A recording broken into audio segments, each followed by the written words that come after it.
আসসালামু আলাইকুম রহমতুল্লাহি ওয়া বারাকাতুহু। সম্মানিত প্রিয় মুসলিম ভাই ও বোনেরা, আর ইসলামী টিভির পক্ষ থেকে সকলকে জানাই আন্তরিক মোবারকবাদ। আজকে আপনাদের মাঝে আলোচনা করব 5 ওয়াক্ত নামাজের সময়সূচি, তাহাজ্জুদ, সেহরির শেষ সময়, ইফতারের শেষ সময়, নামাজের নিষিদ্ধ ওয়াক্তসমূহ, সূর্যোদয় সূর্যাস্তের সময়সূচি, প্রত্যেকটা জেলা বিভাগের নামাজের সময়সূচিগুলো আপনাদের মাঝে তুলে ধরব।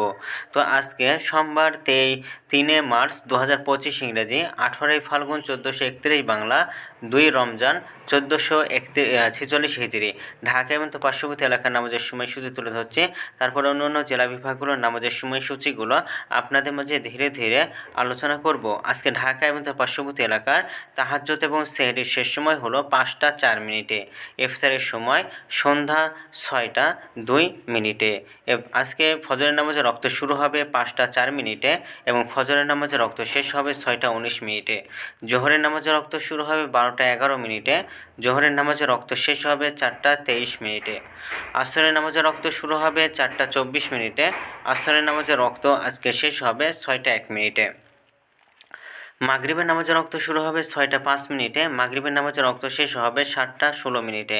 এশার নামাজের রক্ত শুরু হবে 7টা 17 মিনিটে।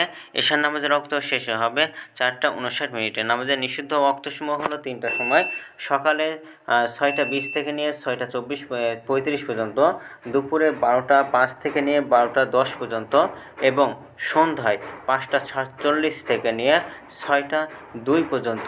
এর মাঝখানে যতটুকু সময় থাকবে, এর মাঝখানে কোনো প্রকার আপনারা নামাজ পড়তে পারবেন না। তো আজকে সূর্যাস্ত যাবে 6টা 3 মিনিটে এবং আজকে সূর্যোদয় হবে 6টা 19 মিনিটে। এই গেল ঢাকা এবং তার পার্শ্ববর্তী এলাকার নামাজের সময়সূচি। এখন আলোচনা করব বিভাগীয় শহরের জন্য উল্লিখিত সময়ের সঙ্গে যেসব বিভাগের সময় আপনি যোগ বিয়োগ করবেন তা হলো এই। অর্থাৎ আপনি বিয়োগ করবেন চট্টগ্রাম 5 মিনিট এবং সিলেটের 6 মিনিট কম করবেন। ঢাকা এবং তার পার্শ্ববর্তী এলাকায় যে নামাজের সময়সূচিরা রয়েছে সেখান থেকে চট্টগ্রাম 5 মিনিট এবং সিলেটের 6 মিনিট কম করে গণনা করতে হবে। যোগ করবেন Khulna 3 minute, Rajshahi 7 minute, Rangpur 8 minute, Barishal 1 minute বেশি করবেন। ঢাকা এবং তার পার্শ্ববর্তী এলাকায় যে নামাজের সময়সূচিরা রয়েছে সেখান থেকে কয়েকটা বিভাগে বেশি করবেন। তো আজকের ভিডিওটি পর্যন্ত ছিল। আর এই সূত্রগুলো আমরা নিয়েছি ইসলামিক ফাউন্ডেশন থেকে। ভিডিওটি ভালো লাগলে অবশ্যই চ্যানেলটি সাবস্ক্রাইব করে পাশে থাকবেন। ধন্যবাদ সকলকে। আসসালামু আলাইকুম ওয়া রাহমাতুল্লাহ।